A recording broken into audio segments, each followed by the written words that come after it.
The Correspondence of Julia Voss. Part 1 Archive. Chapter 1 Winter Morning.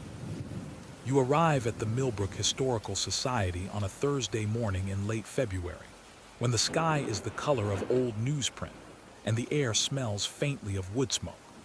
The building is a converted Victorian mansion on the edge of town, its turret rooms filled with filing cabinets, and its parlor lined with shelves of local histories bound in green cloth. Martha Hensley, the director, meets you at the door. She's in her 70s, wearing a cardigan the shade of moss, and she shakes your hand with a grip that suggests she spent years handling archive boxes. "Thank you for coming," she says. "I know it's a drive.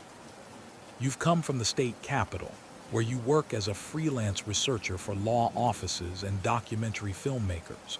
Martha contacted you 3 weeks ago with a simple request: help organize a recent donation before it deteriorates further.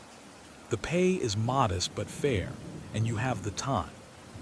She leads you upstairs to a room that might once have been a bedroom.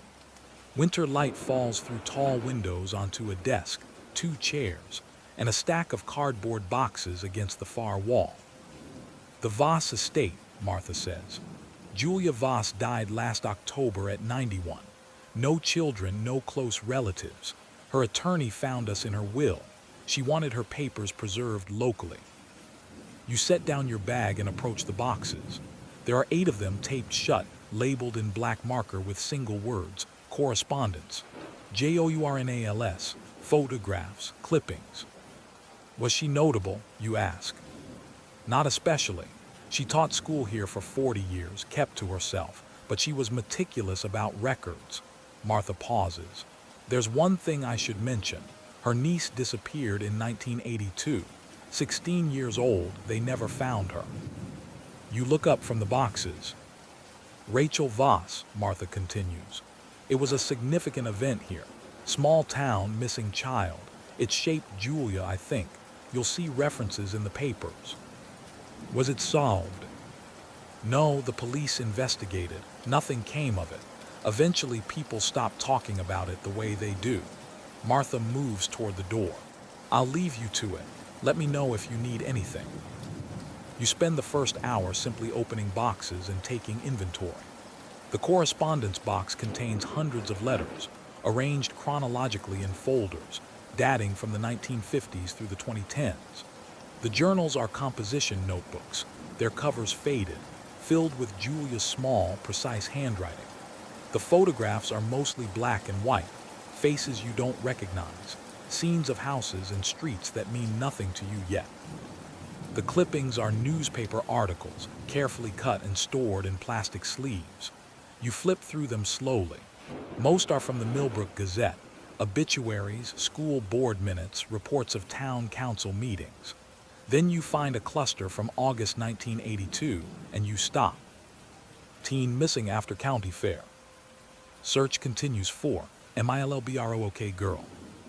Police seek information in VOSS disappearance." You read the article standing at the window.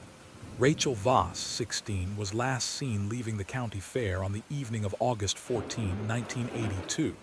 She'd told her aunt she was getting a ride home with friends. She never arrived. Her friends said she'd changed her mind at the last moment, said she wanted to walk. It was only 2 miles. The night was clear. Someone reported seeing her on Old Mill Road around 10 o'clock. After that, nothing. You set the clippings aside and return to the correspondence. The letters are organized by year, and you start with 1982, curious what Julia might have written in the aftermath of her niece's disappearance. The first letter you open is dated September 3, 1982. It's addressed to someone named Margaret, written on pale blue stationery in fountain pen. "Dear Margaret, thank you for your note. I'm managing as well as can be expected. The police have been thorough, though I sense their optimism fading.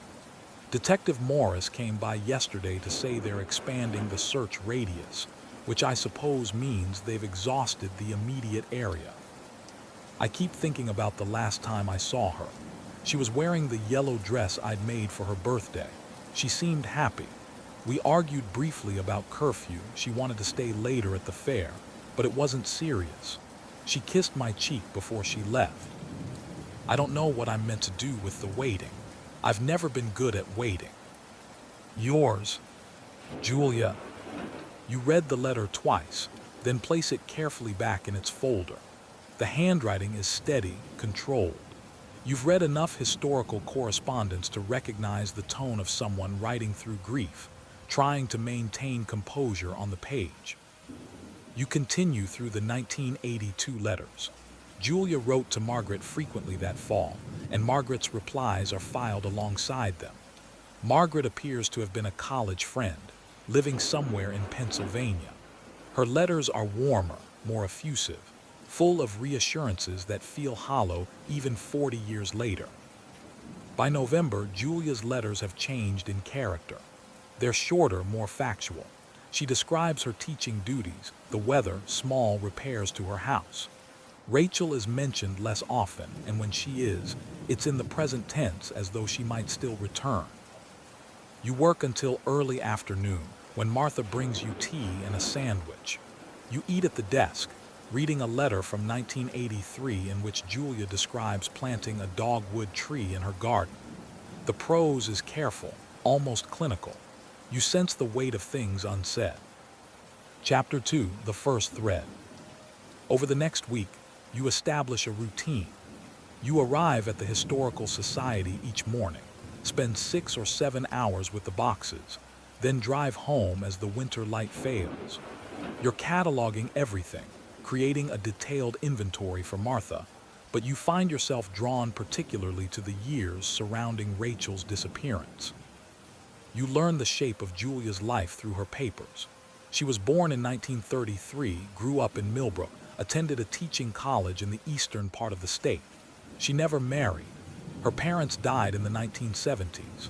Rachel came to live with her in 1978 after Rachel's mother, Julia's younger sister, Caroline, died of cancer. Rachel's father had left when she was small.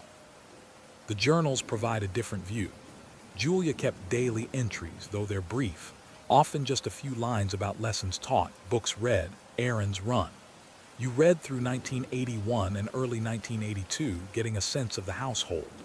Rachel comes across as a typical teenager, sometimes sullen, sometimes affectionate, interested in music and art, restless in the way young people in small towns often are.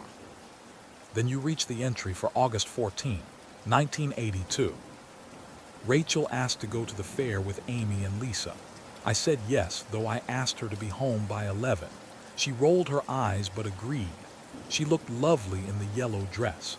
I gave her $20. She left at 6. The next entry is dated August 16. She hasn't come home. The police are searching. I've called everyone I can think of. No one knows anything. Amy and Lisa said she told them she wanted to walk home, that she liked the night air. They offered to drive her. She refused. That was the last they saw of her. I keep going to her room. Her bed is still unmade.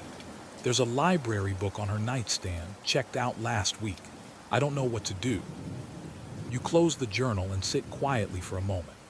Outside, snow has begun to fall, small dry flakes that tick against the window glass.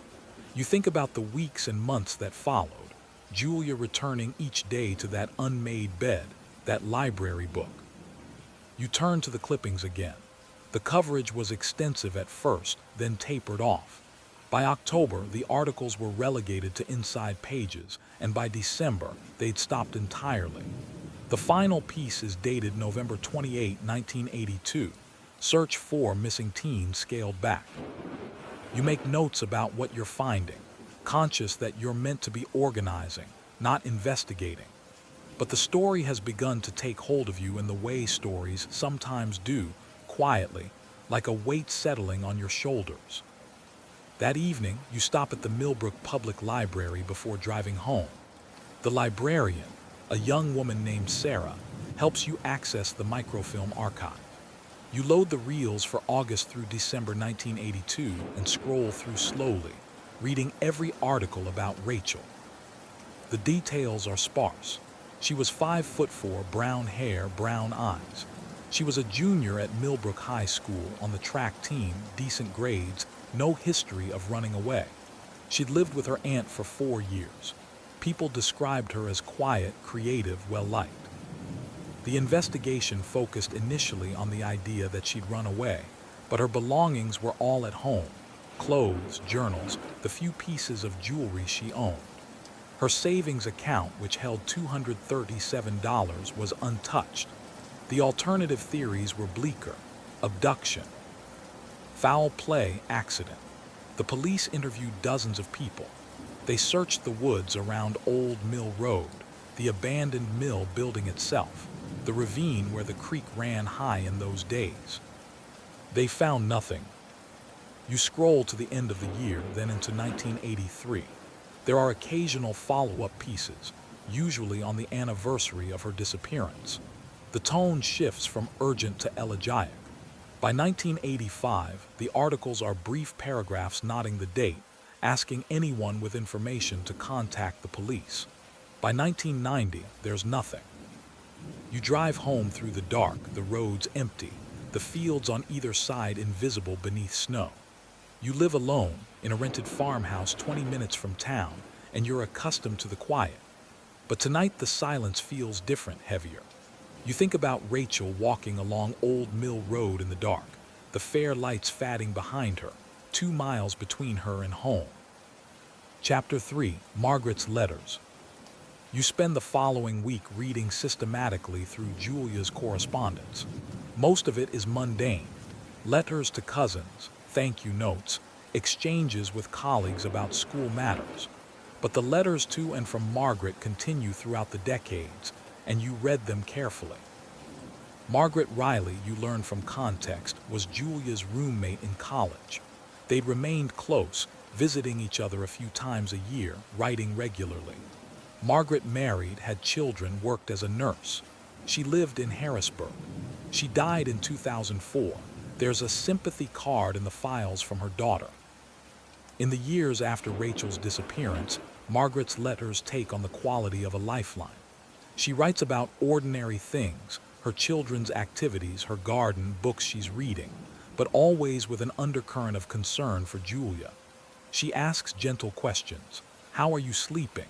Are you eating? Have you thought about talking to someone? Julia's replies are measured, restrained. She thanks Margaret for her concern. She says she's managing. She describes her days in careful detail, as though documentation itself might hold her together. Then, in a letter dated March 1985, Julia writes something different. Dear Margaret, I've been thinking about what you said in your last letter about closure and acceptance. I understand what you mean, and I know you say it out of love, but I find I can't accept what I don't understand. I've been going through Rachel's things again. I know I shouldn't, it's been nearly 3 years, but I can't help myself. I found her journals last week, tucked in the back of her closet. I'd forgotten they existed. I've been reading them slowly, a few pages at a time. She was unhappy. Not dramatically so, not in a way that seemed dangerous, but there's a persistent thread of restlessness. She wanted to leave Millbrook. She wrote about art school, about cities she'd never seen. She wrote about feeling trapped. There's something else.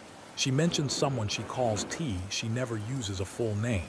The references are oblique. Talk to T again today. He understands. Or T says I should be patient, that things will change. I don't know who this person was. Rachel never mentioned anyone like that to me.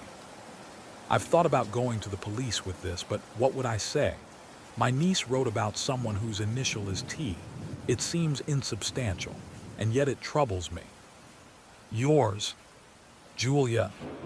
You read the letter 3 times, then pull out your notebook and make a note about T.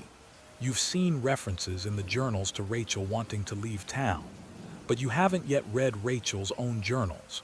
You've focused on Julia's papers first, trying to establish the broader context. The next letter, dated 2 weeks later, continues the thread. Dear Margaret, thank you for your patience. I know I must sound obsessive, but I've kept reading Rachel's journals, and the references to T continue through the spring and summer of 1982. The tone shifts. At first, she seems to regard this person as a confidant, someone who listens. Later, she sounds uneasy. In June, she writes, I told T I need space. He didn't take it well. In July, T showed up at the library today. I pretended not to see him. I wish I'd known. I wish she'd told me. Maybe she tried and I didn't notice.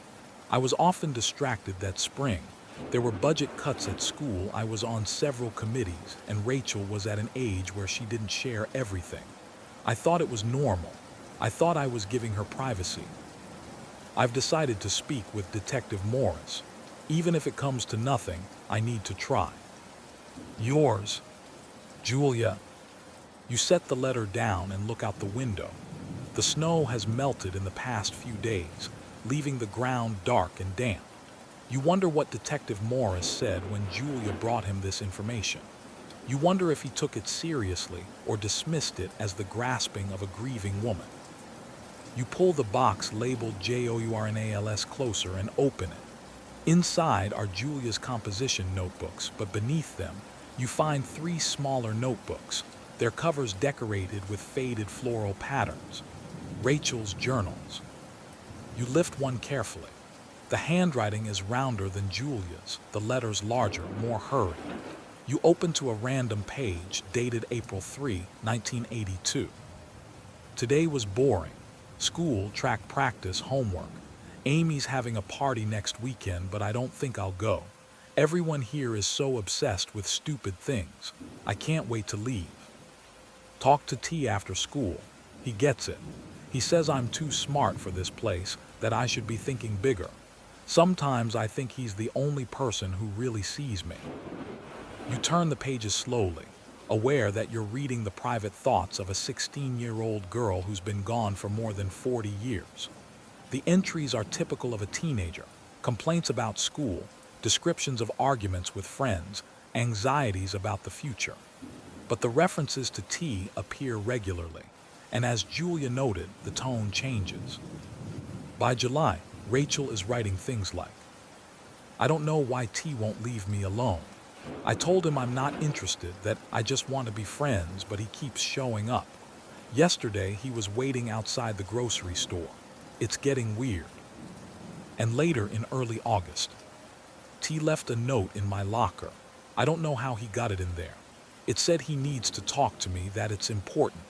I'm thinking about telling Aunt Julia, but I don't want her to worry. Maybe I'm overreacting. Maybe he'll just get over it. The journal ends on August 12, 1982. The final entry is about what she's planning to wear to the fair. You sit back, your hands cold. You think about Julia reading these same words 3 years after her niece disappeared, realizing there had been someone in Rachel's life she hadn't known about, someone who made Rachel uncomfortable, someone who wouldn't leave her alone.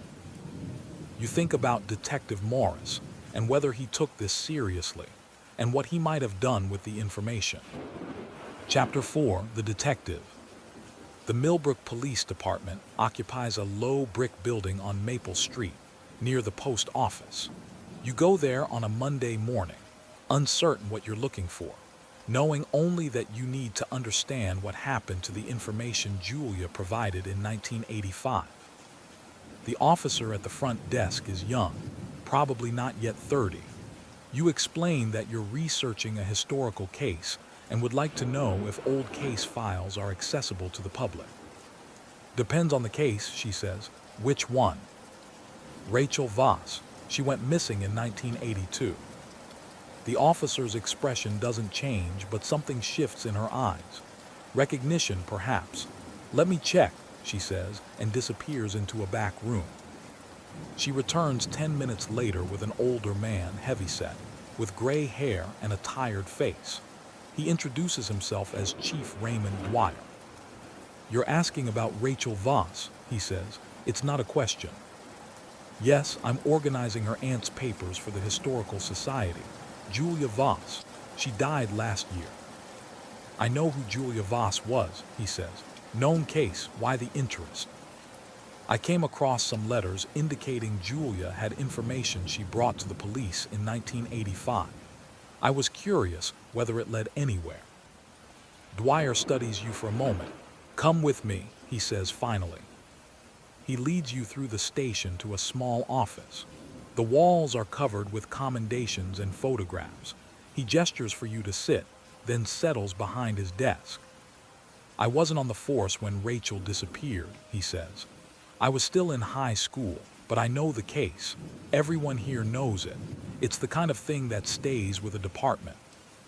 What can you tell me? Not much. The file is still open, technically, though there's been no activity in decades. The detective who handled it, Frank Morris, he's been dead 15 years. Dwyer leans back in his chair. What information did Julia bring in? You tell him about the journals, about T, about Rachel's discomfort in the weeks before she disappeared. Dwyer nods slowly. Yeah, I've seen references to that in the file. Morris did follow up. He interviewed Rachel's friends, her teachers, asked if anyone knew who she might have been referring to. No one did, or no one who admitted it anyway.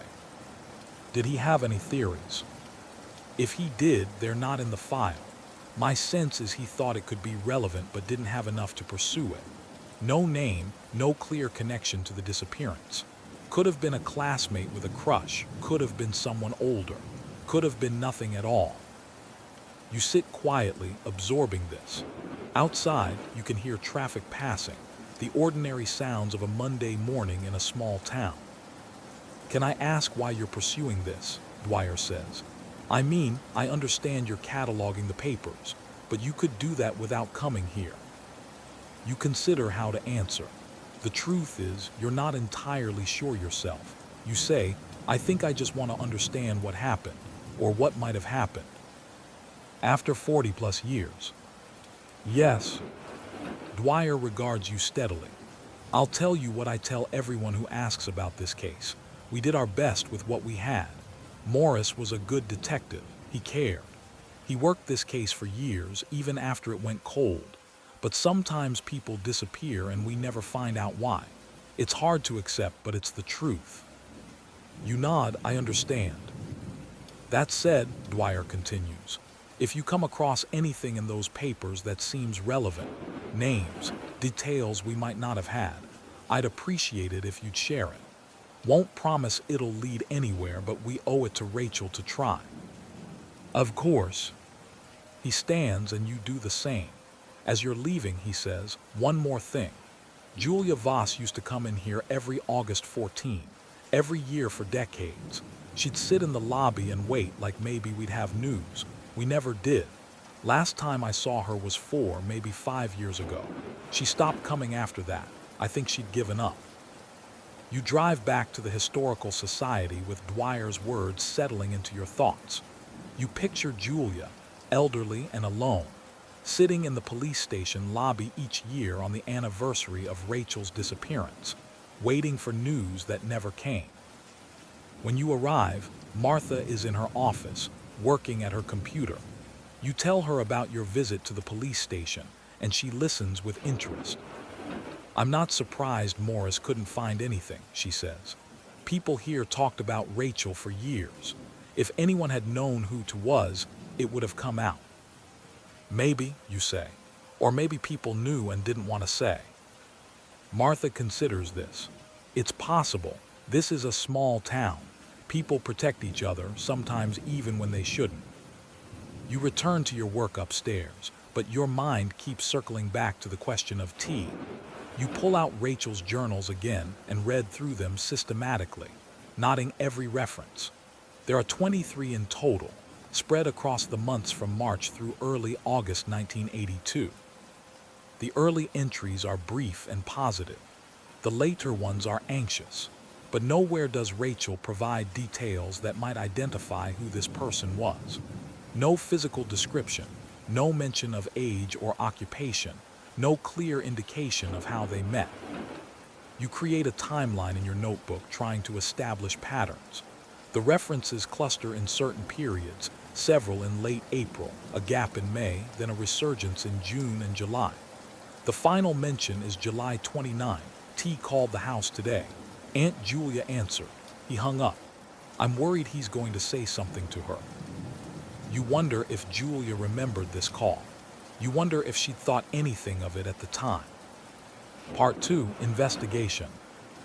Chapter 5, The Yearbook. You spend the next several days reading through the rest of Julia's papers, taking careful notes, building a fuller picture of her life after Rachel's disappearance. The 1980s and 1990s pass in letters and journal entries that chronicle a quiet existence: teaching, reading, gardening, occasional travel to visit Margaret. Rachel is mentioned less frequently as the years go on, but she never entirely disappears from the record. Julia kept newspaper clippings about missing persons cases, articles about cold case investigations, anything that suggested new techniques or renewed hope.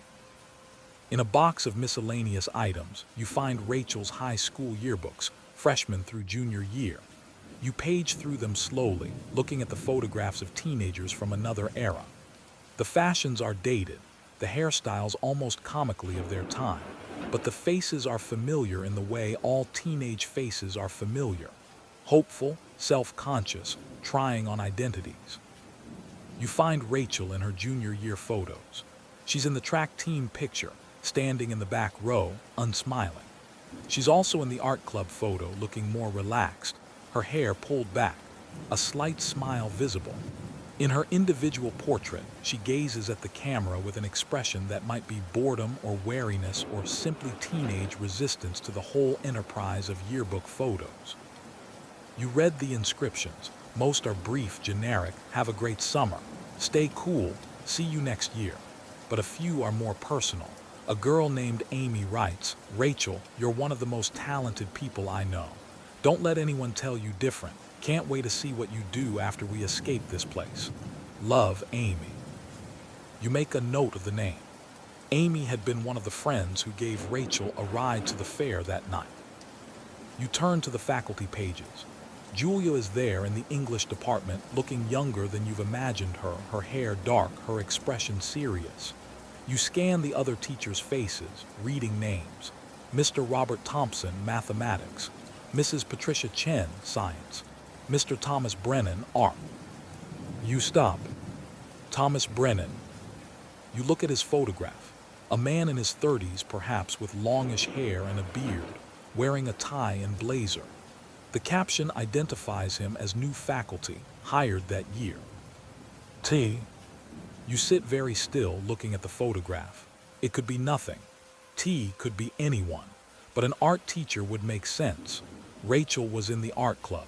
She'd written about wanting to study art. An art teacher would be someone she might confide in, someone who might encourage her aspirations, and someone who might cross boundaries. You close the yearbook and carry it downstairs to Martha's office. "Do you remember a teacher named Thomas Brennan?" you ask.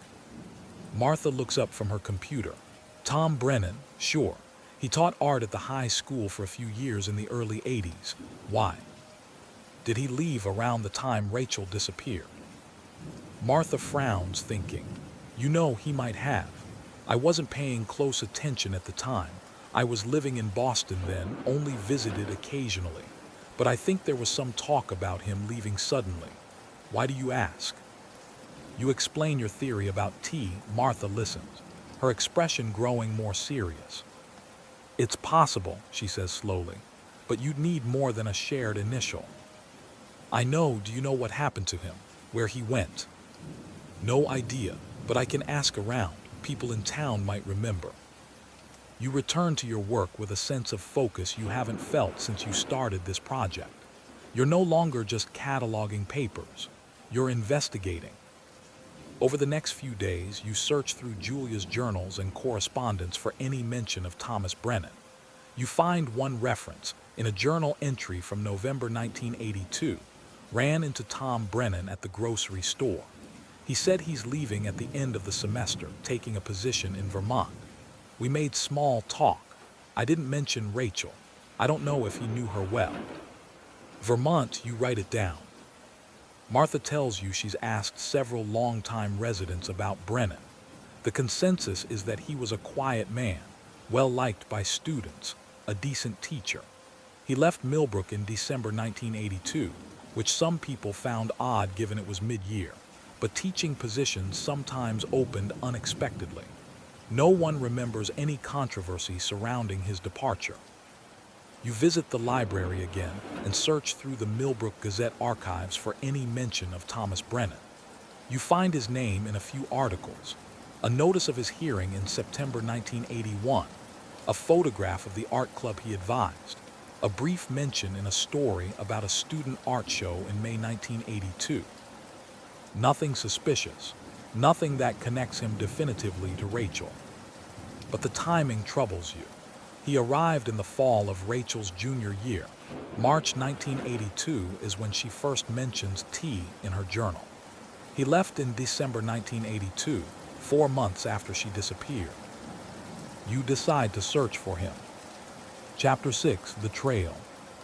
Finding someone who left a small town 43 years ago should be difficult, but you've done this kind of research before. You start with the assumption that he went to Vermont, as Julia noted. You search online databases, social media, public records. The name Thomas Brennan is common enough to be frustrating, but you narrow it by age range and location. You find several possibilities. One Thomas Brennan taught art at a private school in Burlington, Vermont, in the 1980s. Another worked as a graphic designer in Montpelier. A third lived in Brattleboro and died in 2003. You spend an evening cross-referencing details, trying to determine which, if any, is the right person. The Burlington teacher seems most likely. According to an archived school newsletter you find, he taught there from 1983 to 1995, then moved to Maine. The timeline fits. You search for his current location and find a Thomas Brennan, age 72, living in a town called Camden, Maine. There's an address, a phone number. You sit looking at the information for a long time, uncertain what to do with it. You could call him. You could ask him directly if he knew Rachel Voss, if he was the T in her journals. But what if you're wrong? What if he's an innocent man you're about to accuse of something terrible based on circumstantial evidence? You decide to approach it differently. You'll write to him. You'll explain that you're researching the life of Julia Voss, that you've come across references to him in her papers, that you're hoping he might share his memories of Millbrook and his time teaching there. You won't mention Rachel, not yet. You compose the letter carefully, keeping the tone professional and neutral. You include your contact information and a brief explanation of your work with the Historical Society. You mail it on a Friday afternoon and try not to think about it over the weekend. The response comes faster than you expected. 10 days later, you receive an email from an address you don't recognize. The subject line reads, Ray, Julia Voss Research. You open it. Dear Researcher, I received your letter about Julia Voss and your work with the Millbrook Historical Society. I remember Julia, though I didn't know her well. I taught at Millbrook High School for only 1 year, 1981-82, and she was a colleague in the English department. I'm happy to share what I remember about that time, though I'm not sure how useful it will be. I left Millbrook a long time ago, and my memories of those months are fragmentary. If you'd like to speak by phone, I'm available most afternoons. My number is below. Best regards, Thomas Brennan. You read the email 3 times, parsing it for subtext. The tone is polite, cooperative. He says his memories are fragmentary, which could be true or could be evasive. He doesn't mention Rachel, but then you didn't mention her either. You call him the next afternoon. The phone rings 4 times before he answers. Hello, Mr. Brennan. This is the researcher who wrote to you about Julia Voss. Oh yes, thanks for calling. His voice is older, gravelly, but friendly. I have to admit, I was surprised to get your letter. I haven't thought about Millbrook in years. You ask him about his time teaching there, and he answers easily. He'd been hired straight out of graduate school, he says. It was his first real teaching job. He enjoyed it, but the position was only temporary, covering for a teacher on sabbatical. And when it ended, he moved on. Did you know Julia's niece, Rachel? You ask, trying to keep your voice neutral. There's a pause. When he speaks again, his tone has changed, become more careful. I knew who she was. I taught her in one class, I think. Introduction to Studio Art. Why do you ask? She disappeared in August 1982. I thought you might remember. Another pause. Yes, I remember. It was terrible. The whole town was in shock. Did you know her well? Not particularly. She was a student. A good one, I think, though it's been a long time. Is this relevant to your research on Julia? You make a decision. I've been reading through Julia's papers and I found Rachel's journals. Rachel mentions someone she refers to as T, someone who made her uncomfortable in the months before she disappeared. I thought it might be you. The silence that follows is long enough that you wonder if the connection has dropped. Then Brennan speaks, and his voice is different now, flatter. I see, and you think I had something to do with her disappearance. I'm not accusing anyone of anything. I'm trying to understand what happened. What happened is that a young woman disappeared 43 years ago and was never found. It was a tragedy, but I had nothing to do with it. Were you the T she wrote about? I don't know. I never read her journals. But if she was writing about me, I can't imagine why. I barely knew her. You press gently. She wrote that T wouldn't leave her alone, that he showed up places, that he called her house. That wasn't me. His voice is firm now, even angry. I never called her house. I never followed her anywhere. I was her teacher, nothing more. You left Millbrook very suddenly, in December 1982. I left because my contract was up and I found a better position. There was nothing sinister about it. You're about to respond when he continues, his tone softening slightly. Look, I understand what you're doing. You're trying to solve a mystery, but you're looking in the wrong place. I didn't know Rachel Voss beyond the classroom. I didn't have any inappropriate contact with her, and I certainly didn't have anything to do with her disappearance. Then who was T? I don't know, but it wasn't me. You talk for a few more minutes, but it's clear the conversation is over. Brennan is polite but closed off. He wishes you luck with your research and says goodbye. You sit with the phone in your hand, unsure what to believe. He sounded genuine, offended even. But people lie. People have reasons to hide the truth. You need more information. Chapter 7, Amy Carson. You find Amy's contact information through a combination of social media searching and public records. Amy Henderson now, married, living in Oregon, working as a graphic designer. You send her a message through Facebook, explaining who you are and what you're researching, asking if she'd be willing to talk about Rachel. She responds within hours. Of course I'll talk. Rachel was my best friend.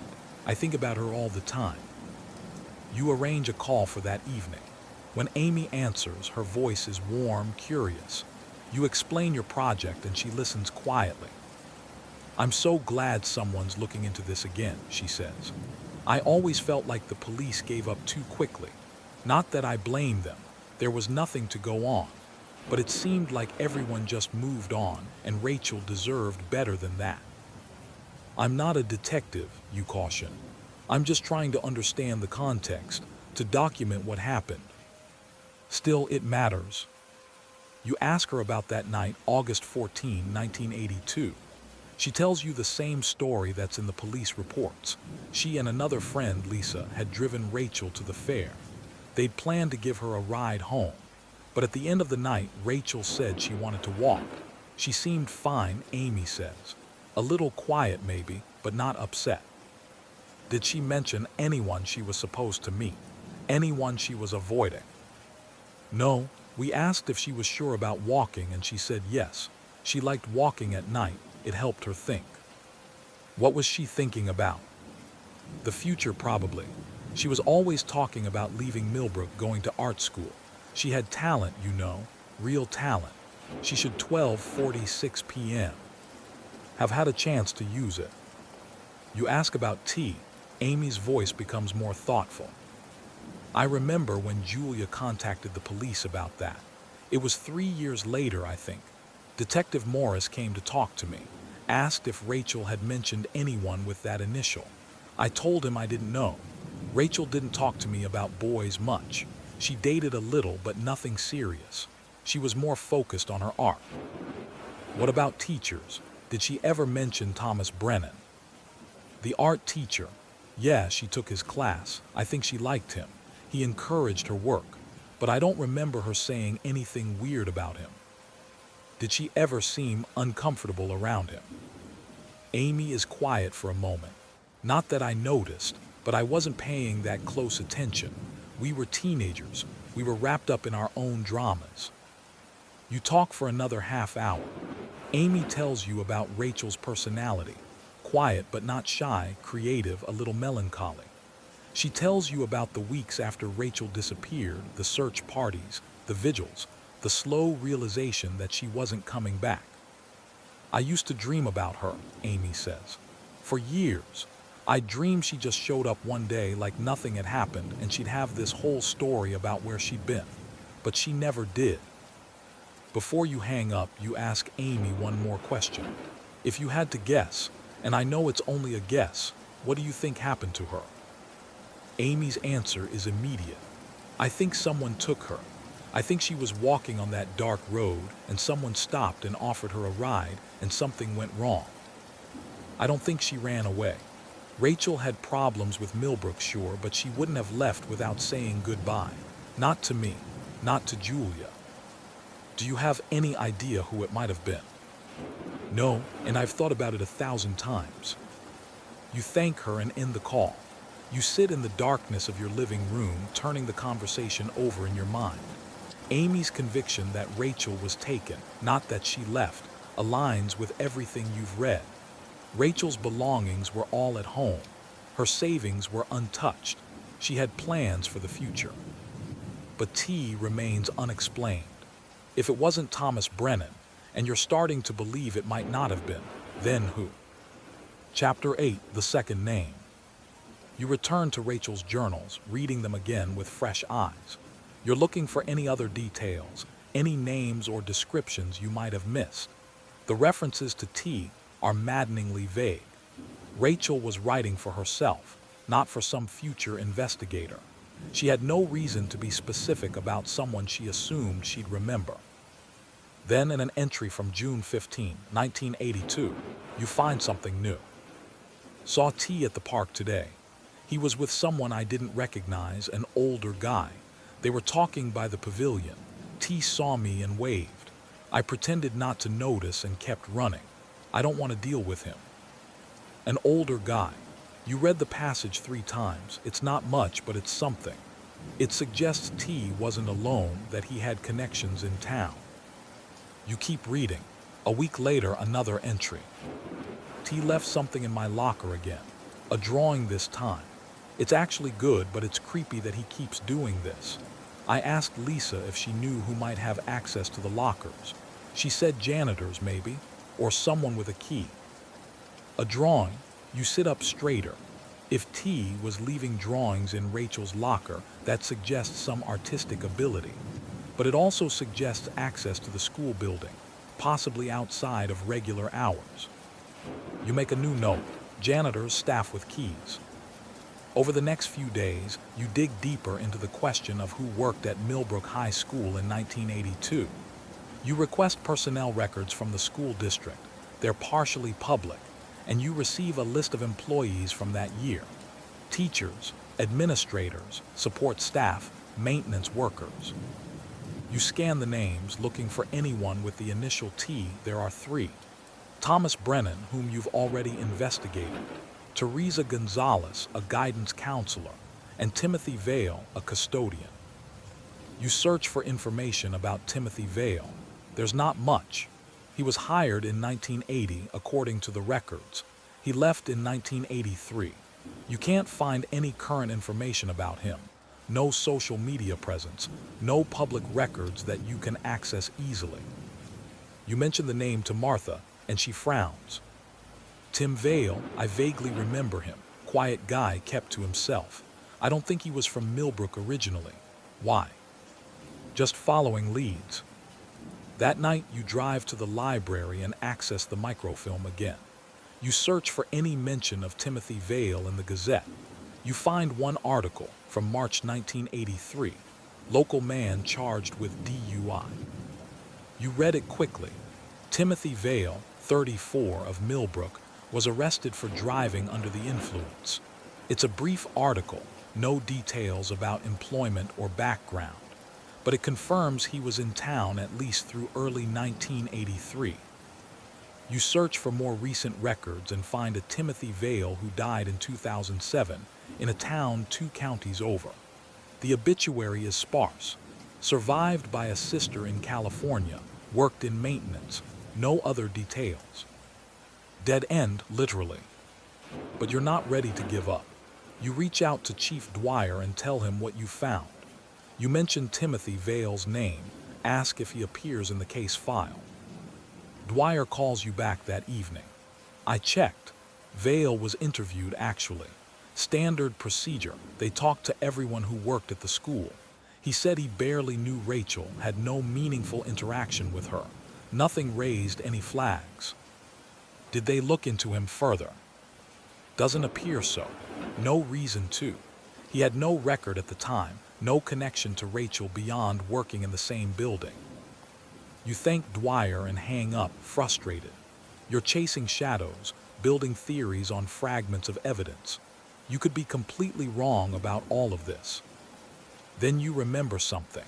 You go back to Julia's correspondence and pull out the letters from 1985, the ones where she first mentions T to Margaret. You reread them carefully. In a letter dated April 1985, Julia writes, I spoke with Detective Morris yesterday. He was kind but skeptical. He asked me to compile a list of every male in Rachel's life who might fit the description. Teachers, classmates, family friends, anyone. I've been working on the list. It's longer than I expected. I realized how little I knew about Rachel's daily interactions, all the people she saw at school or around town that I never thought to ask about. There's no copy of the list in the papers. Either Julia never finished it, or it was given to Morris and lost. But the idea stays with you. You begin creating your own list, drawing on everything you've read. Thomas Brennan, Timothy Vale, classmates whose names appear in Rachel's yearbook, teachers, coaches. It's overwhelming. T could be any of them or none of them. Part 3, Revelation. Chapter 9, The Photograph. You're 3 months into the project now. Spring has arrived, tentative and pale. The trees around the Historical Society are budding, and the days are longer. You've cataloged most of Julia's papers, created a detailed inventory for Martha, written summaries of each box's contents. But you haven't stopped investigating. If anything, you've become more determined. You've contacted people who knew Rachel, teachers, classmates, neighbors. Most remember her vaguely, if at all. The ones who remember her well say the same things. Quiet, talented, a little sad, planning to leave Millbrook after graduation. No one mentions T. You've spent hours thinking about the case, turning it over in your mind like a puzzle with missing pieces. You've read and reread Rachel's journals, looking for patterns, connections, anything you might have overlooked. Then on a Thursday afternoon in late April, you find the photograph. It's in a box you've already cataloged, one containing miscellaneous items from Julia's desk. You'd gone through it quickly the first time, noting the contents: stamps, old checkbooks, rubber bands, paper clips. But today you're double-checking everything before writing your final report, and you notice a small envelope tucked beneath a stack of Christmas cards. Inside the envelope is a photograph, color but faded, showing 4 people standing in front of a house. You recognize Julia immediately. She's younger than in most of the photos you've seen, maybe in her late 40s. Next to her is Rachel, wearing jeans and a sweater, her hair pulled back. They're both smiling. The other 2 people are men. One is older, perhaps Julia's age, with thinning hair and glasses. The other is younger, maybe 30, with dark hair and a neat beard. You turn the photograph over. On the back, in Julia's handwriting, Rachel's birthday, July 1982, with Tom and David. Tom, your hands go cold. You flip the photograph back and study the younger man's face. You pull out the yearbook, find the faculty page, locate Thomas Brennan's picture. It's the same person. So T was Thomas Brennan after all. But he'd said he barely knew Rachel. He'd said he never had inappropriate contact with her. Yet here he is at her birthday party in July 1982, just weeks before she disappeared. You sit very still, processing this. Either Brennan lied to you, or he forgot, or there's an explanation you're missing. You call him. The phone rings 6 times before he answers. Mr. Brennan, it's the researcher we spoke with a few weeks ago, about Rachel Voss. Oh yes, he sounds wary. I found a photograph, you say. It's from Rachel's birthday in July 1982. You're in it. You and someone named David, along with Julia and Rachel. Silence. You told me you barely knew Rachel, you continue, but you were at her birthday party. When Brennan speaks, his voice is quiet. I'd forgotten about that. It was one time. Julia invited several people from the school. I went. I didn't stay long. Who's David? David Chen. He was another teacher, science department. He and I were friends. You write down the name. You said you never had contact with Rachel outside of class. Being at a party isn't, he stops, sighs. Look, I understand how this looks, but I didn't lie to you, not intentionally. I genuinely didn't remember that party. It was 43 years ago and I was there for maybe an hour. Rachel wrote that T left drawings in her locker. Do you draw? I'm an art teacher. Of course I draw, but I never left anything in her locker. She wrote that T called her house, that he showed up places. That wasn't me. Each word is deliberate, forceful. I keep telling you this. Whatever Rachel wrote about, whoever she was referring to, it wasn't me. Then why were you at her birthday party? Because Julia invited me. Because I was new in town and didn't know many people, and Julia was kind enough to include me in social events. That's it. You can hear the frustration in his voice, and something else. Fear, maybe, or anger at being accused. If you're going to continue this, Brennan says, I think you should talk to a lawyer. I'm not answering any more questions. He hangs up. You sit holding the phone, your heart beating hard. You don't know what to think. Brennan's reaction could be genuine outrage at being falsely accused, or it could be the defensiveness of someone with something to hide. You look at the photograph again. The other man, David Chen, is someone you haven't considered before. You search for him online and find several David Chens, but none that obviously match. You refine your search, adding Millbrook High School, science teacher, 1982. You find an obituary from 2019. David Chen, 68, died peacefully at home. Survived by his wife, Patricia, and 2 children. Taught science at Millbrook High School for 35 years before retiring in 2016. Patricia Chen. The name is familiar. You pull out the yearbook again, flip to the faculty page.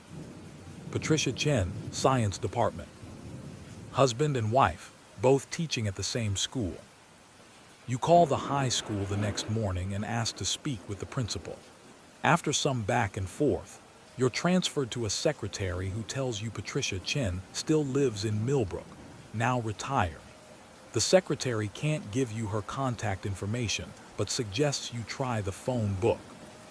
There's a listing for P. Chen on Oakwood Drive. You copy down the number, then sit looking at it for a long time before you dial. Chapter 10, Patricia Chen. The woman who answers sounds elderly, her voice soft and precise. Mrs. Chen, my name is, you give your name. I'm researching the papers of Julia Voss for the Millbrook Historical Society. I was hoping I could talk to you about your time teaching at Millbrook High School. There's a pause. Julia Voss, I remember her. She was a good teacher, a good person.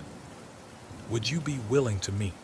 I have some questions about the early 80s, when you and your husband both taught there. My husband passed away several years ago. I know, I'm sorry. I saw his obituary. Another pause. Why don't you come by tomorrow afternoon, around 2? The house on Oakwood Drive is a modest ranch, well maintained, surrounded by a neat lawn and flower beds. Patricia Chen meets you at the door. She's in her 70s, small and composed, wearing a cardigan and slacks. She invites you in and offers tea, which you accept. Her living room is filled with books and photographs. You see images of her and her late husband at various ages, young and smiling, middle-aged and graying, elderly and serene. There are pictures of children and grandchildren. You sit across from her with your tea and explain your project. She listens carefully, nodding occasionally. I remember Rachel Voss, she says when you're finished. She was in one of David's classes, bright girl. What happened to her was a terrible thing. Did you know her well? Not well, no. We attended her birthday party that summer at Julia's invitation. Beyond that, I knew her only as a student. Do you remember anything unusual about that party?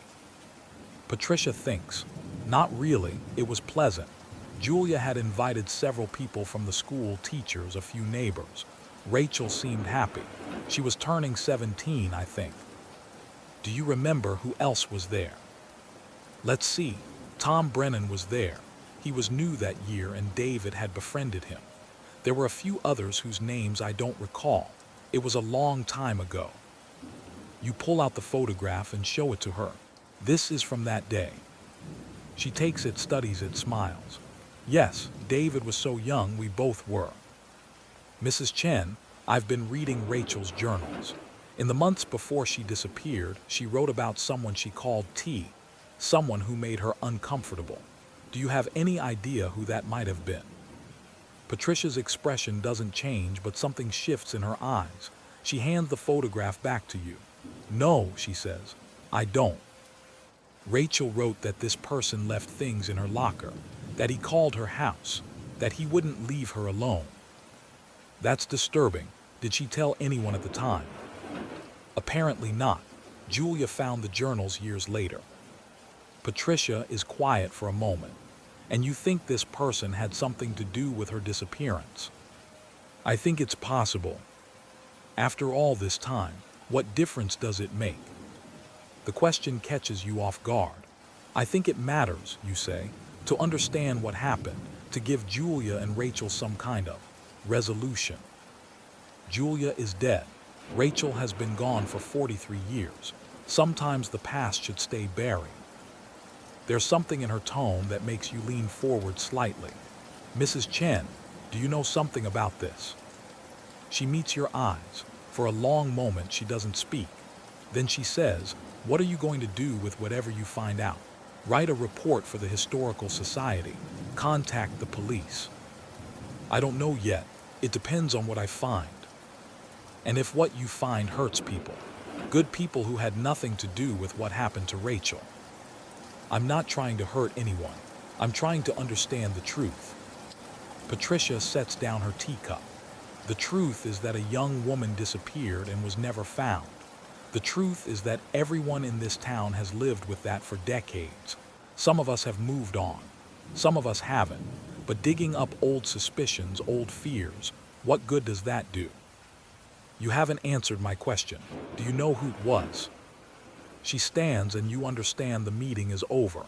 I think you should leave, she says quietly. I've told you everything I can. You gather your things and move toward the door. As you're leaving, Patricia says, be careful. The past has sharp edges. You can cut yourself if you're not cautious.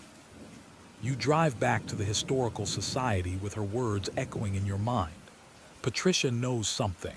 You're certain of it. But whether she'll ever tell you is another question. Chapter 11, David's Notes. You can't stop thinking about Patricia Chen's reaction.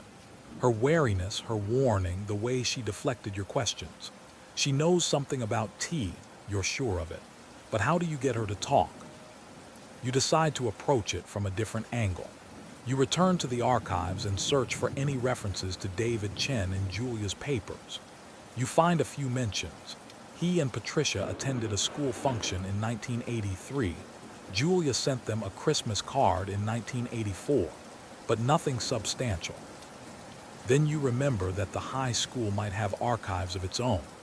You call and speak with the principal, explaining your research project. After some hesitation, she agrees to let you access the school's old records, with the understanding that you won't remove anything or violate anyone's privacy. The school's archive is a storage room in the basement, dusty and poorly lit. The principal's assistant, a cheerful woman named Linda, shows you to a series of filing cabinets labeled by decade. "We're trying to digitize all this eventually," she says, "but it's slow going. What are you looking for?" "Anything from the 1981-82 school year. Yearbooks, newsletters, meeting minutes." Linda helps you pull out several boxes. You spend the afternoon going through them, reading faculty meeting notes, student council minutes, copies of the school newsletter. It's tedious work, and most of it is irrelevant to your search. Then you find something interesting. It's a folder labeled Art Department, 1981-82. Inside are lesson plans, supply orders, and a handful of student artwork that was apparently saved for some reason. At the bottom of the folder is a typed memo, dated October 1982, addressed to the principal. "Ray, Art Department Supplies. I wanted to bring to your attention some discrepancies in the art department's supply inventory. Several items have gone missing over the past few months, including sketchbooks, charcoal sets, and watercolor paper. I've spoken with Tom Brennan, who confirms he hasn't taken these items for class use. We may want to check with the custodial staff to see if anything was inadvertently discarded. David Chen, Science Department." You read the memo 3 times. Why would David Chen be writing about art department supplies? You flip through the folder again and find another memo, this one from November 1982. "Ray, Security Concerns. Following up on our conversation last week, I wanted to confirm that the locks on the art room and supply closets have been changed. I've spoken with maintenance, Tim Vale, and he assures me the new keys have been distributed only to relevant faculty. David Chen, Science Department. Timothy Vale, the custodian you'd identified earlier as a possible T. You photograph both memos with your phone and continue searching.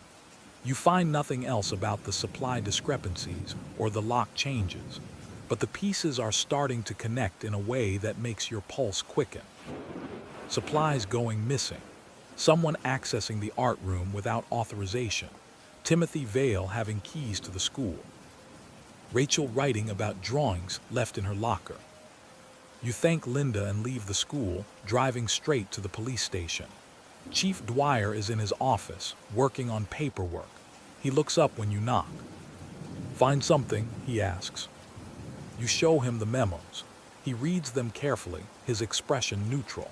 When he finishes, he sets them down and leans back in his chair. "Interesting," he says, "but I'm not sure what it proves." Timothy Vale had access to the entire school. He could have left things in Rachel's locker. David Chen clearly had concerns about security that fall. Vale was interviewed at the time. Nothing came of it. Maybe they didn't ask the right questions. Dwyer regards you steadily. Vale is dead, has been for 17 years. Even if he was T, even if he had something to do with Rachel's disappearance, what are you going to do about it now? I want to understand what happened. Why? What difference does it make? It's the same question Patricia Chen asked. You struggle to articulate an answer. Finally, you say, because Rachel deserves to be more than a mystery, because Julia spent 40 years wondering, because the truth matters even if it's too late to do anything about it. Dwyer is quiet for a moment. Then he says, I'll look into Vale more thoroughly, see if there's anything in the file that was missed, but I'm not making any promises." You thank him and leave.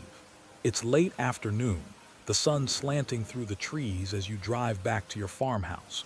You feel both energized and exhausted, caught between progress and frustration. That night, you dream about Rachel. You're walking beside her on Old Mill Road in the dark, and she's telling you something important. But you can't hear her over the sound of crickets and wind, and when you ask her to repeat herself, she just shakes her head and keeps walking, moving farther and farther ahead until she disappears into the darkness. You wake with the feeling that you're missing something obvious, something right in front of you. Chapter 12, The Connection. You spend the next morning rereading everything you've collected. Rachel's journals, Julia's letters, the newspaper clippings, the memos from the school. You're looking for connections, patterns, anything that might clarify the relationship between Timothy Vale, David Chen, and Rachel. Then you notice something you'd overlooked before. In Rachel's journal entry from June 15, where she mentioned seeing T with an older guy at the park, she writes that they were talking by the pavilion. You pull out a map of Millbrook. The park is on the east side of town, a few blocks from the high school. The pavilion is a covered picnic area, often used for community events. You search through Julia's papers for any mention of the park and find a folder of photographs from various town events. You flip through them slowly. Most are from the 1970s and early 1980s, 4th of July celebrations, school picnics, town meetings. Then you find one from the summer of 1982. It's a photograph of a little league game taken at the park.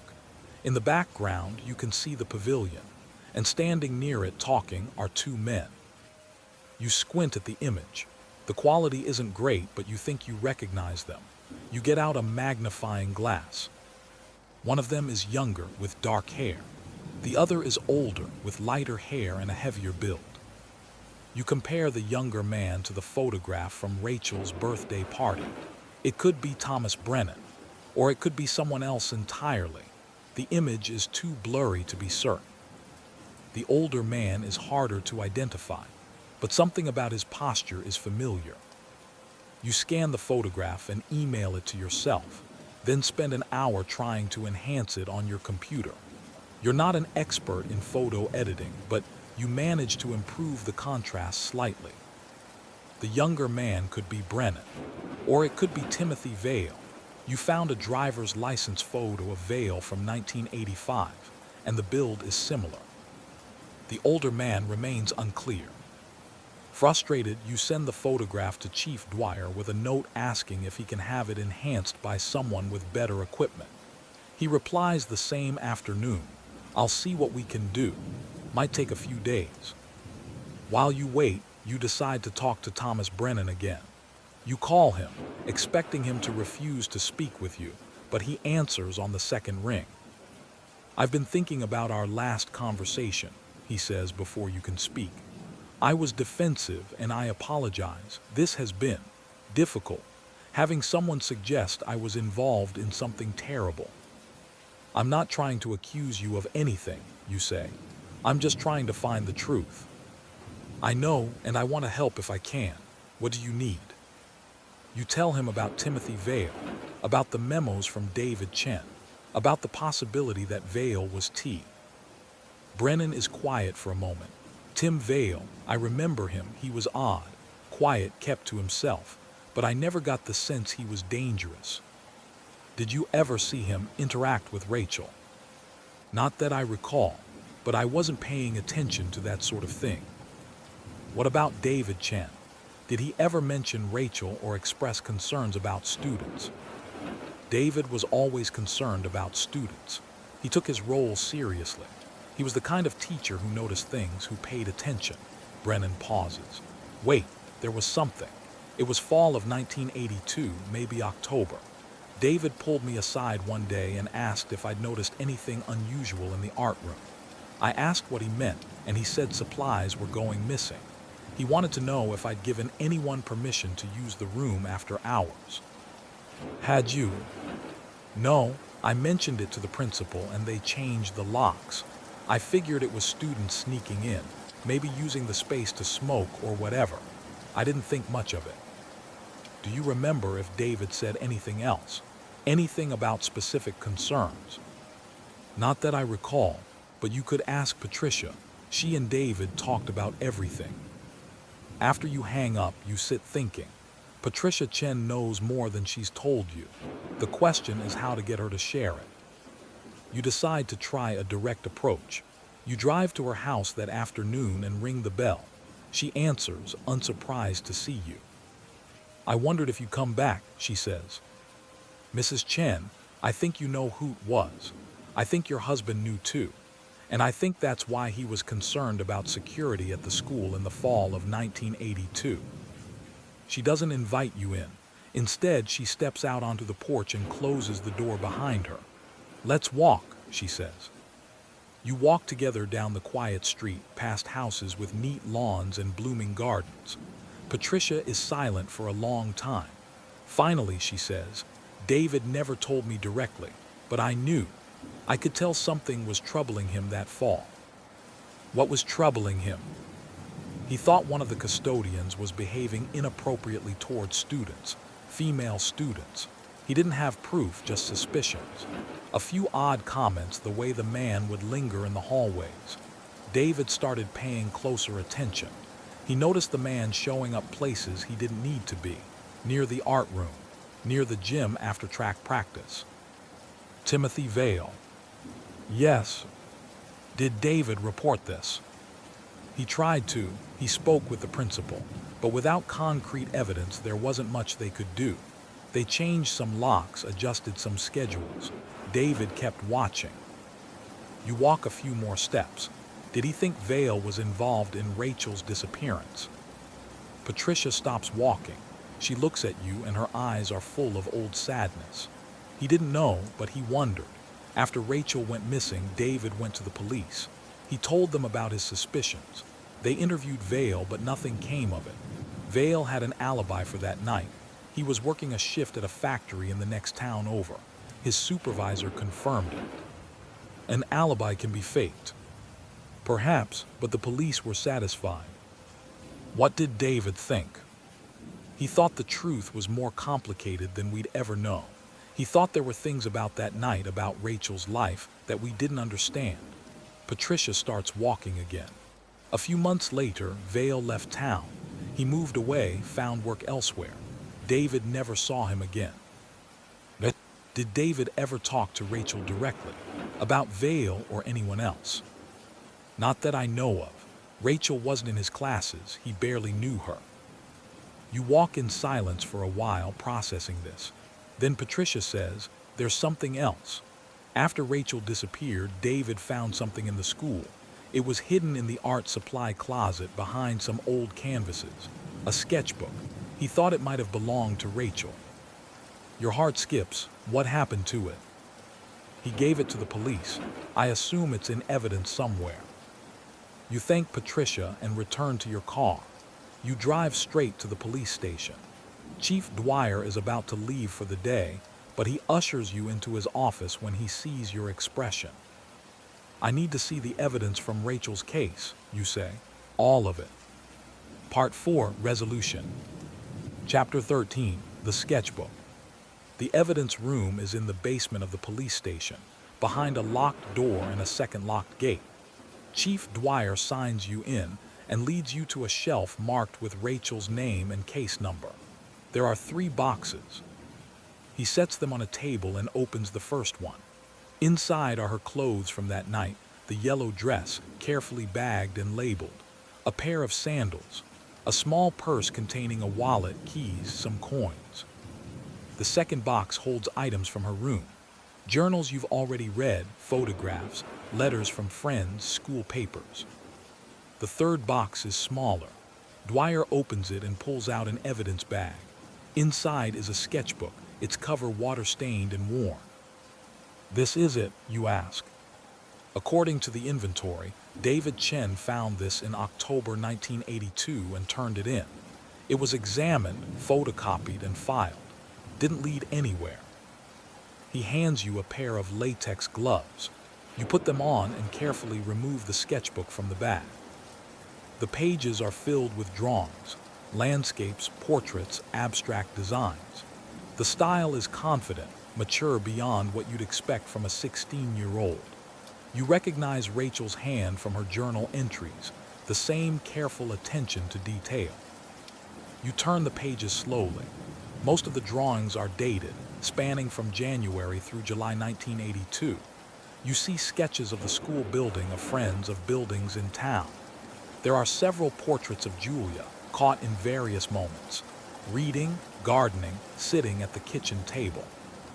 Then you find something that makes you stop. It's a portrait of a man.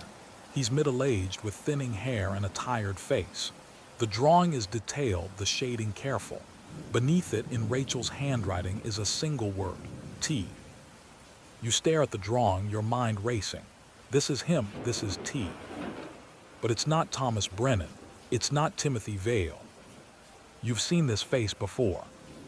You pull out your phone and scroll through your photos until you find the image from Rachel's birthday party. You zoom in on the older man with thinning hair and glasses. It's the same person. You flip back through Julia's papers in your mind, trying to remember where you'd seen this man identified. Then it comes to you. You pull out your phone and call Martha at the Historical Society. Martha, the photograph from Rachel's birthday party on the back. Julia wrote Tom and David. Tom is Thomas Brennan. Who's David? David Chen, I assume. He and his wife were there.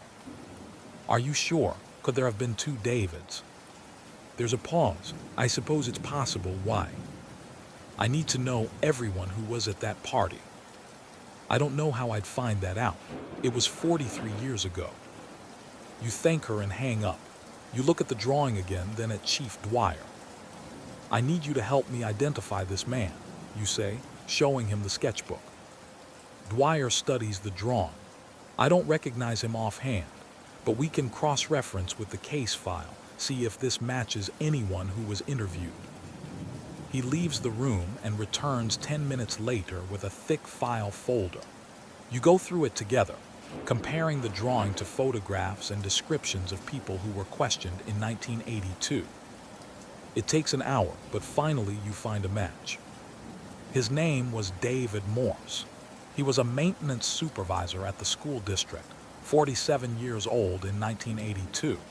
He was interviewed briefly during the investigation, standard procedure for school employees, and cleared.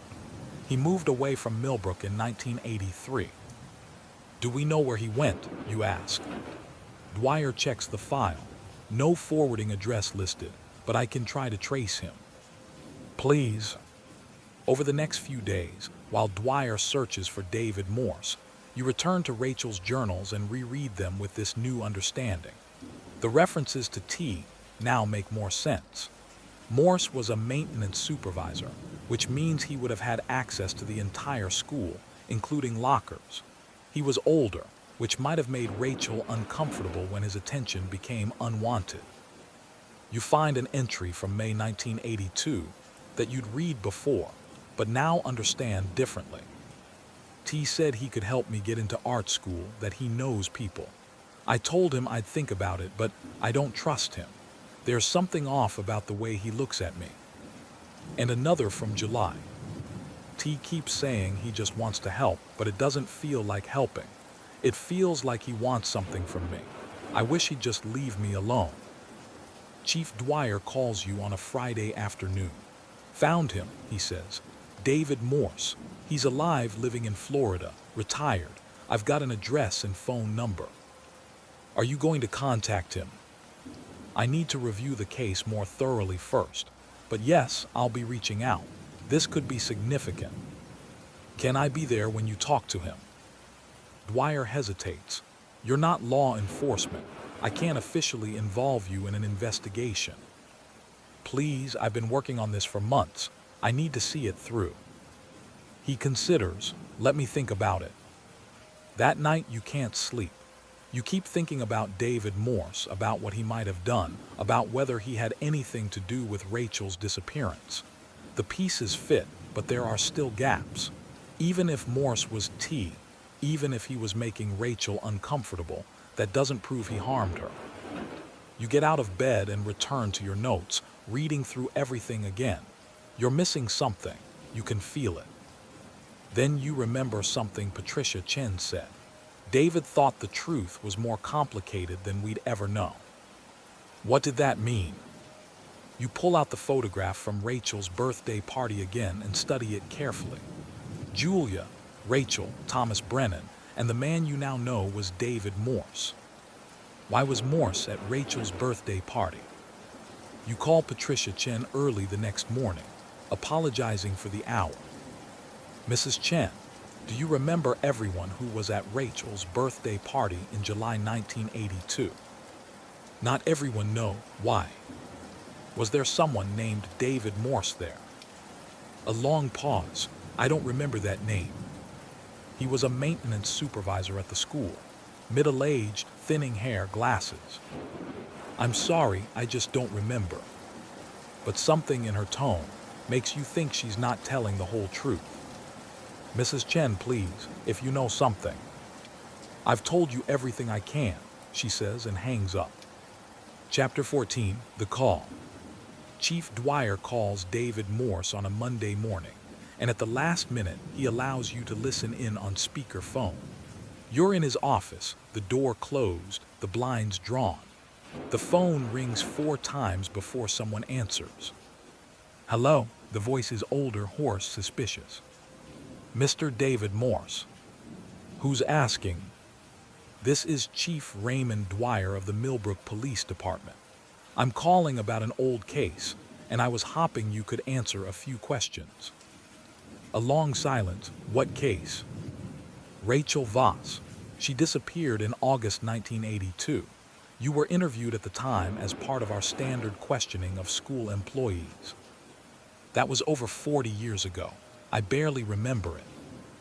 I understand, but some new information has come to light and I wanted to follow up. Do you remember Rachel Voss? Another pause. Not really. I worked at the school, but I didn't know the students personally.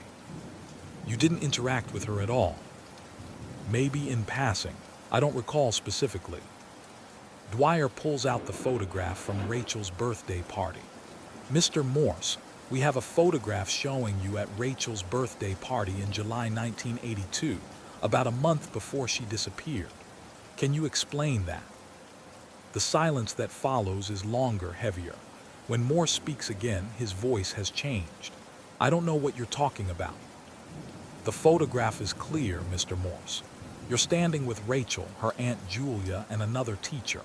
It's dated July 1982. I told you I don't remember.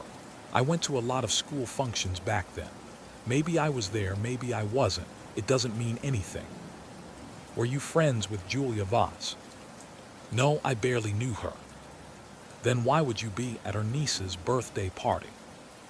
I don't know. Maybe I was invited.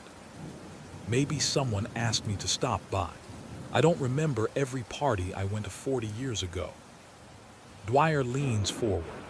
Mr. Morse, Rachel kept a journal. In it, she referred to someone she called T. She wrote that this person made her uncomfortable, that he wouldn't leave her alone, that he left things in her locker. We have reason to believe you were that person. That's ridiculous. We also have a sketchbook that belonged to Rachel. In it, there's a drawing of a man labeled T. The drawing matches your appearance. The sound of breathing on the other end of the line. Then, you can't prove anything. I'm not trying to prove anything, Mr. Morse. I'm trying to understand what happened to Rachel. If you had information that could help, now would be the time to share it. I don't have any information. I didn't know the girl. I had nothing to do with her disappearance. Then why did she draw your picture and label it T? I don't know. Maybe she drew a lot of people. Maybe it doesn't even look like me. It does look like you, Mr. Morse. And the fact that you were at her birthday party, combined with her written concerns about someone named T, suggests you had a relationship with her that you're not acknowledging. I want a lawyer. You're not under arrest, Mr. Morse. You're free to end this conversation whenever you want. But Rachel's aunt spent 40 years wondering what happened to her niece. She died last year without ever knowing. If you have any decency, you'll help us give her family some closure." A long, agonizing silence. Then Morse says in a quieter voice, "I cared about her, that's all. I thought she had talent. I wanted to help her." Help her how? With her art, with her future. She wanted to go to art school, but she didn't have money, didn't have connections. I knew people. I told her I could help. And she was uncomfortable with your help. She didn't understand. She thought, he stops. She misinterpreted my intentions. What were your intentions? To help just to help. Did you give her gifts, leave things in her locker? Sometimes small things, art supplies, encouragement. Did you call her at home? Once or twice, to check on her, to see if she'd thought about what I'd said. And the night she disappeared, where were you? I already told the police back then. I was working. I had a second job at a factory. I was there all night. Your supervisor confirmed that at the time. But supervisors can be fooled. Timesheets can be adjusted. I was there. I didn't have anything to do with what happened to Rachel. Do you know what happened to her? No, I read about it in the papers. I was shocked. You left town a few months later. I got a better job elsewhere. It had nothing to do with Rachel. Dwyer looks at you and you gesture toward the notes you've written. He nods. Mr. Morse, did you ever feel that your interest in Rachel had crossed a line? What do you mean? Did you ever recognize that your attention was unwanted? That you were making a teenage girl uncomfortable? A pause. I thought she was just shy. I thought she'd come around. Come around to what? To accepting my help. That's all I ever wanted, to help her. You lean closer to the phone. Mr. Morse, this is the researcher who's been working on Julia Voss's papers. Can I ask you something? Dwyer nods permission. Why were you at Rachel's birthday party? Morse doesn't answer immediately. Then, Julia invited me.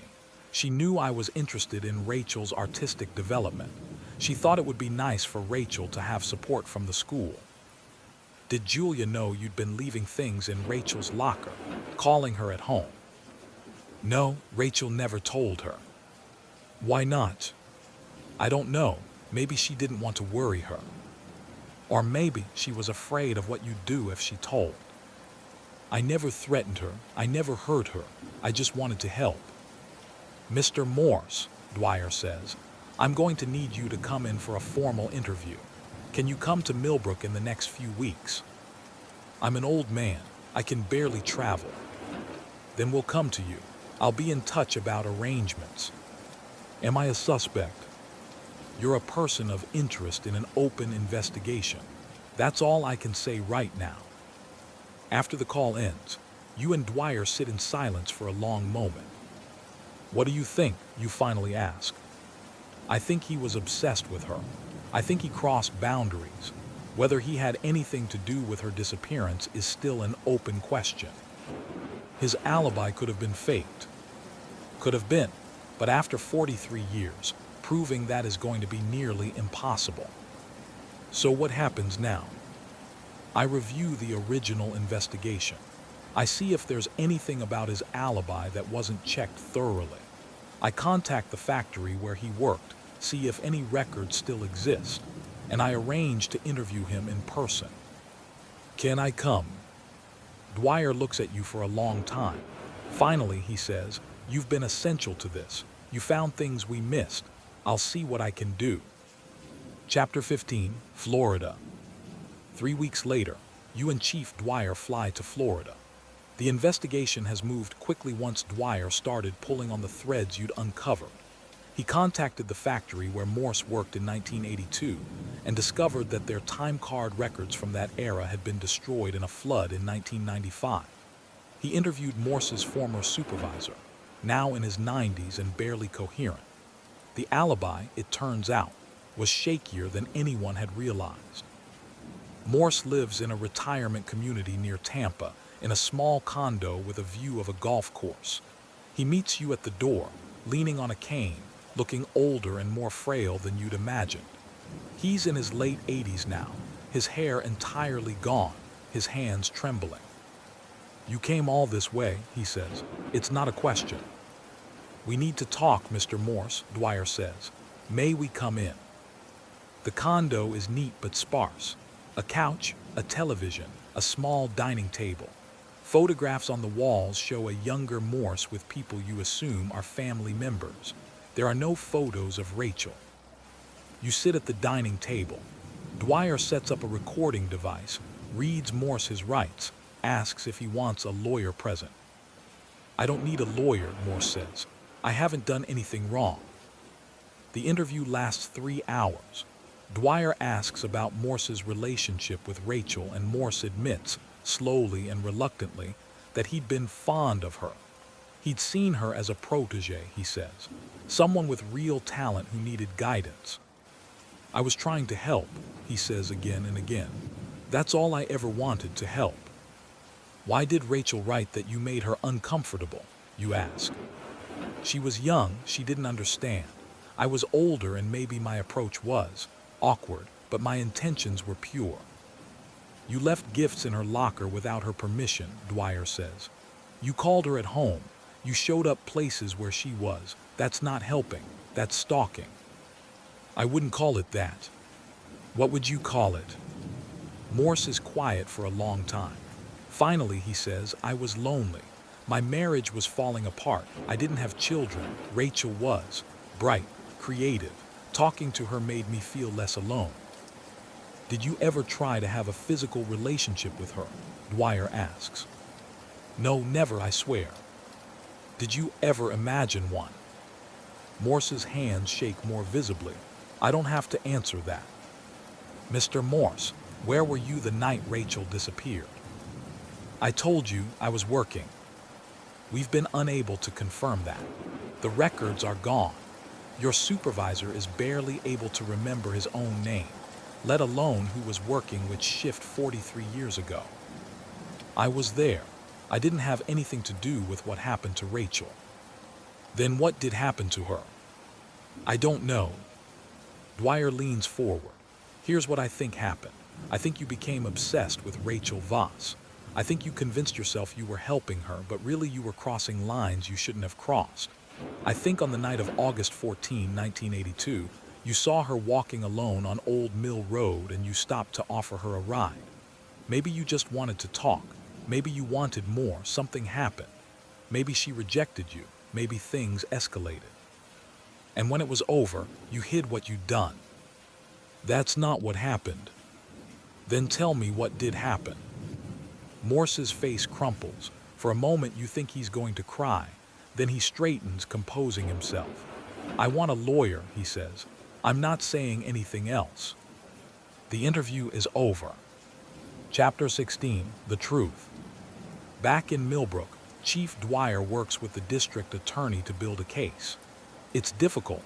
Most of the evidence is circumstantial, and after 43 years, memories are unreliable, witnesses are dead, physical evidence is non-existent. But there's enough to keep investigating, enough to keep the pressure on David Morse. You return to the Historical Society and finish your cataloging work. Martha is pleased with what you've done, and the board votes to give you a bonus for your thoroughness, but you find it hard to feel satisfied. Rachel is still missing. The case is still unresolved. Then 2 months after your trip to Florida, Chief Dwyer calls you.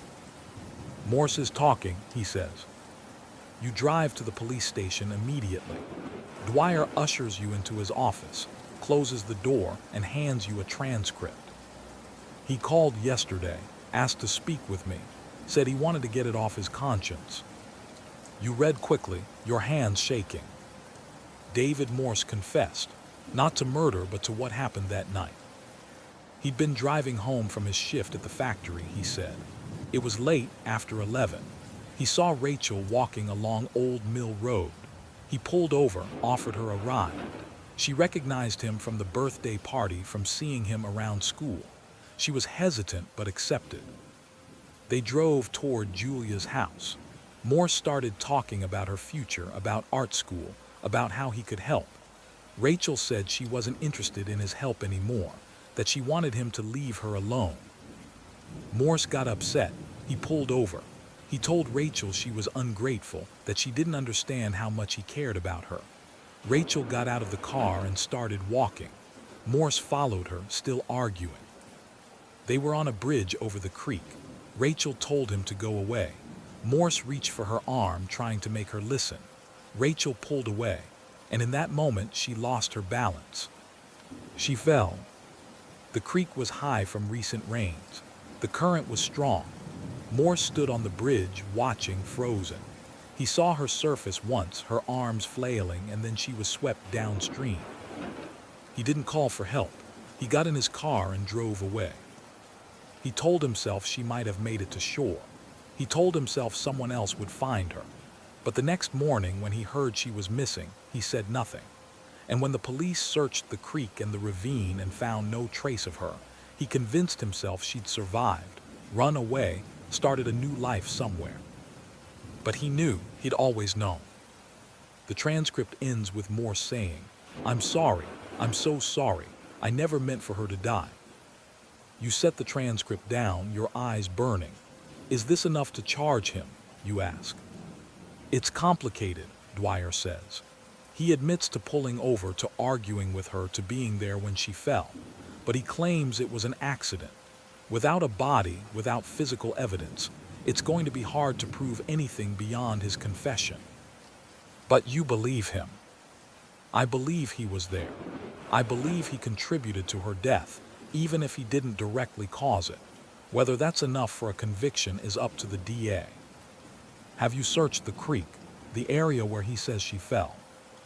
We've started, but it's been 43 years. If her remains are there, they could be anywhere. The creek's changed course over the years. We may never find her. You sit quietly, absorbing this. After all this time, after all this work, you finally know what happened to Rachel Voss. But the knowledge feels heavy, hollow. There's no satisfaction in it, only sadness. What about Julia, you ask? She spent her whole life wondering. She's gone, Dwyer says gently. She'll never know. But that's not quite true, you realize. Julia will know, in a way. Because you're going to write this story, document this investigation, ensure that Rachel is remembered not just as a mystery, but as a real person who lived and died and deserved better than what she got. You thank Dwyer and leave. It's late summer now, the air hot and thick. You drive to Julia's old house, which has been sold to a new family. The dogwood tree she planted is in full bloom, white petals drifting across the lawn like snow. You think about Julia returning to this house every day for 40 years, living with absence, living with questions that had no answers. You think about Rachel walking along Old Mill Road in the dark, trusting someone who shouldn't have been trusted, losing her balance, falling into water that carried her away. You think about David Morse, living with his secret for decades, telling himself it was an accident, convincing himself he wasn't responsible. And you think about the fragility of it all, how a single moment, a single decision, can alter everything that follows. Epilogue Archive. 6 months later, the district attorney decides not to pursue charges against David Morse. His confession is deemed unreliable, the product of an old man's guilt, not a clear admission of criminal culpability. Without a body, without physical evidence, there's no case. But the story has been told. You've written a detailed report for the Historical Society, documenting everything you found. You've added it to Julia's papers, ensuring that anyone who comes looking will find answers. You've also written an article for a true crime magazine, a longer piece that tells Rachel's story with the care and attention it deserves. The article is published in the spring, and you receive letters from readers, some who remember Rachel, some who are moved by her story, some who share their own tales of loss and unanswered questions. The search for Rachel's remains continues, though without much hope. The creek has been partially dredged, The ravine explored with ground-penetrating radar. Nothing has been found. Dwyer thinks she's still there somewhere, buried in silt or carried miles downstream. But the landscape has changed too much, and after 4 decades, the chances of recovery are slim. David Morse dies in his sleep 8 months after his confession. He's buried in a small ceremony in Florida, attended only by distant relatives. You don't go, but you think about him sometimes, about the choices he made, the damage he caused, the life he took through negligence if not intent. You finish your work at the Historical Society and move on to other projects. But Rachel stays with you. You find yourself thinking about her when you see teenage girls walking alone, when you hear about missing persons cases, when you encounter stories of people who vanished and were never found. You think about her dreams of art school, of cities she never got to see, of a life that was stolen from her not through violence, but through a moment of carelessness, of selfishness, of one man's inability to accept rejection. On a cool afternoon in October, you return to Millbrook one last time. You visit the cemetery where Julia is buried, a simple stone in a quiet corner. You place flowers on her grave, daisies, which you learned from her papers were her favorite. Then you drive to Old Mill Road. The road is paved now, lined with new houses. The creek is smaller than it was in 1982, tamed by drought and development. You park near the bridge where Morse said Rachel fell. You stand there for a long time, looking down at the water. You think about that night, about Rachel walking home from the fair in her yellow dress, about the moment everything changed. You don't say anything out loud, but in your mind you speak to her. I'm sorry this happened to you. I'm sorry no one could save you. I'm sorry it took so long for anyone to understand. But you're not forgotten. You never will be. The water moves slowly beneath the bridge, carrying leaves and twigs downstream. You watch until the sun begins to set, painting the sky in shades of orange and purple. Then you get in your car and drive home, carrying Rachel's story with you, knowing that some mysteries are solved not with triumph but with quiet acknowledgement, with the patient work of bearing witness, with the understanding that the past can't be changed but it can, at least, be known. And that knowledge, however painful, is its own form of grace.